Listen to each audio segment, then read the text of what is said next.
One of these days, someone is going to have to take Miguna serious. Because Miguna cannot be telling us stuff. And we come to find out that all that he said was true. And up to this moment, nobody takes Miguna serious. Bro, Miguna said that Sakaja was a thug in a suit. Sakaja is not just a joke, he's a criminal. Sakaja is orchestrating the worst governance disaster in the Republic of Kenya. The DCI wants Sakaja charged, and we're just waiting. He could be charged any day. He is the worst catastrophe in Nairobi City.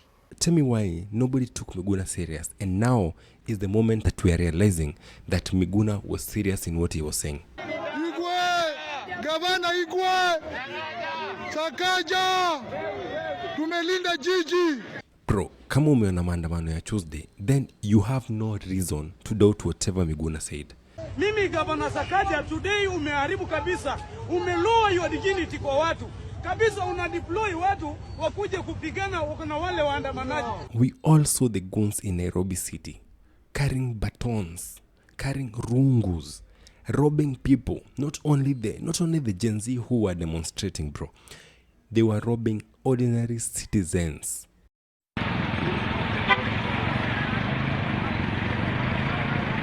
They robbed a certain mzee, and I was like, bro.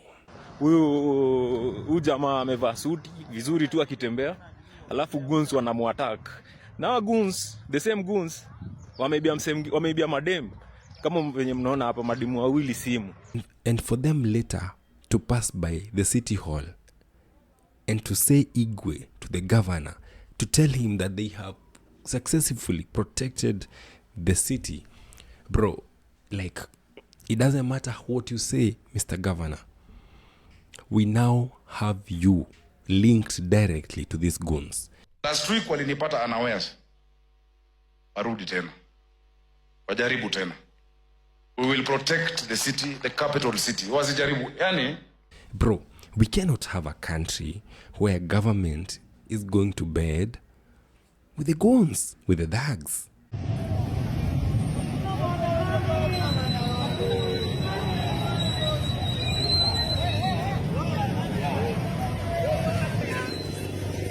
And these people go directly and rob people. Bro, I saw them break into a shop, a laptop shop. That was one of the most bizarre things that I've seen in this country. Wale ambayo umefunja duka na umefanya unatariki dukani yangu, unaomba akamate. How can a sitting governor allegedly, let me say allegedly because he came on to deny everything. Sakaja, Governor Nairobi County, amepinga, amesema nope. Tafadhali, msituhusishe na msinihusishe kivyo vyote na criminal activities. We actually condemn them, and we condemn the destruction of public and private property perpetrated by hired goons brought in from outside Nairobi. And we categorically deassociate ourselves from any gangs, militias, or politically sponsored groups that exploit demonstrations to engage in criminal activities. Hatupo kama Nairobi County. Sakaja tuko na video bwana. Shida tuko na video. Sasa lazima tuanze kuambiana ukweli Mwashumbe. Kwa inchi. Tuko na video. Watu wamechukua simu na wako na video. How can a sitting governor link up with goons so that they can come and counter citizens who are doing some real demos, so that these demos do not succeed? Sakaja, mister, I know that you have said, you have distanced yourself from all these people. You've said that you had nothing to do with them, but bro. Wewe tunawambia daily bana. Hatutaki mchezo hapa CBD. Hautakuja hapa in the name of maandamano, tunataka kuharibia watu biashara. Tushakuja na tuna patrol. Komanda amepatana na chairman wa Gunzi mwenyewe. Farouk Kibet came on and gave you the full authority to do whatever that it is that you are supposed to do. Sasa Sakaja, wewe unapenda sheria. Wewe umekuja hapa. Sisi tunakutuma kwamba Nairobi ibaki salama. Si wanasema kuna siku wanakuja? Wajaribu. And bro, it didn't seem like you wanted to deploy the police to deal with them.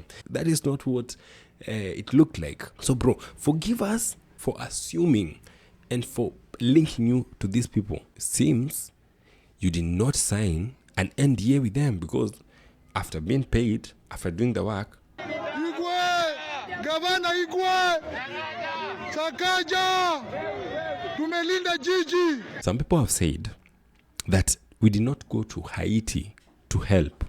Some people have said that our government went to Haiti so as to learn the techniques of how a militia can run a country.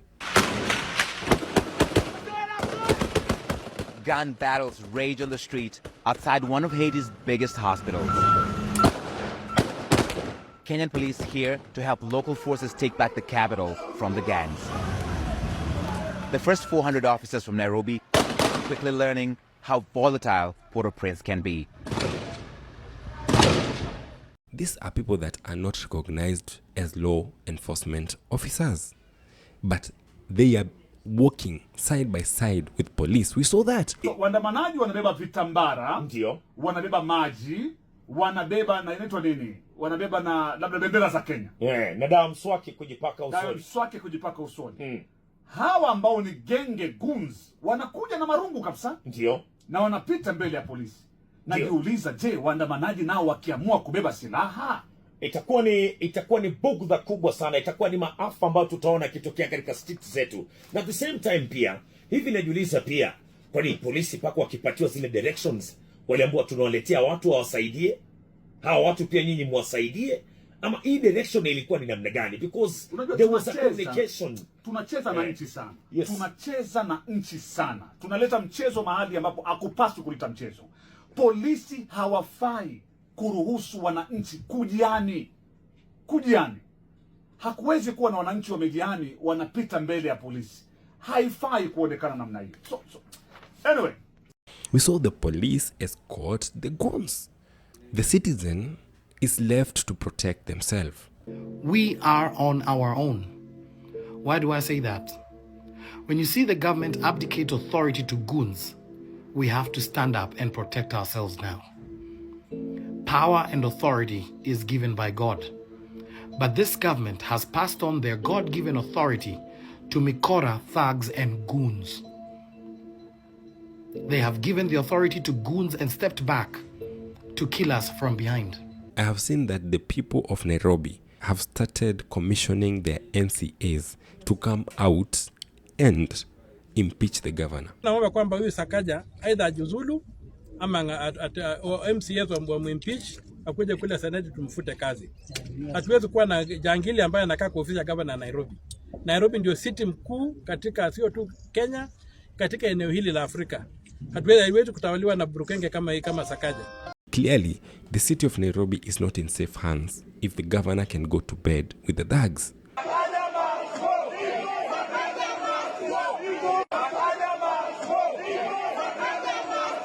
And for the young people who were given, I don't know whether it was 200, 2,000, whatever amount it is that you guys were given, I hope you have seen the statistics. Na pia si mayouth tutumie akili, manze tutumie brains. Kwani adui hapa ni nani?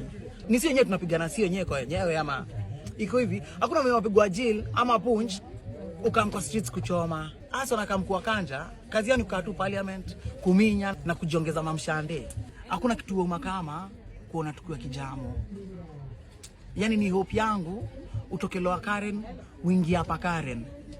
Karen sisi tuchange. Tuchoni bro, tuchoni hata uwezi teka Karen. Uwezi toka kwa block na ido. Mbona igava isikupee job? Hawezi kupea job kwa sababu wanataka kesho akikupea punch usikatae. Over 4 of you died on that day. Over 20 were admitted to the hospital with serious injuries.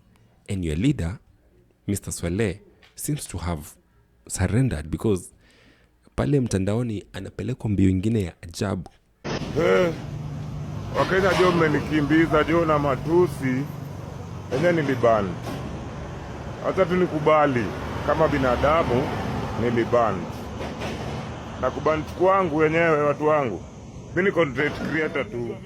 Mimi si youth lakini mimi ni kijana. Mimi si youth lakini mimi ni kijana. Na ile mimi nimeona sitaki uhasama na vijana. Sitaki chuki na vijana. Kama kuna tu mtu nilikosea kwa njia moja ama ingine, naomba msamaha.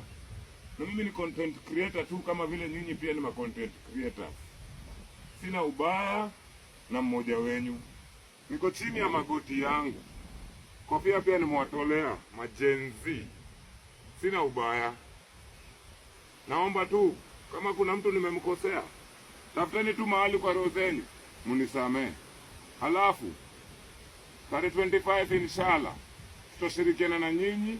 You cannot for any amount of money choose to be the people's enemy. That is the fastest strategy to losing your life.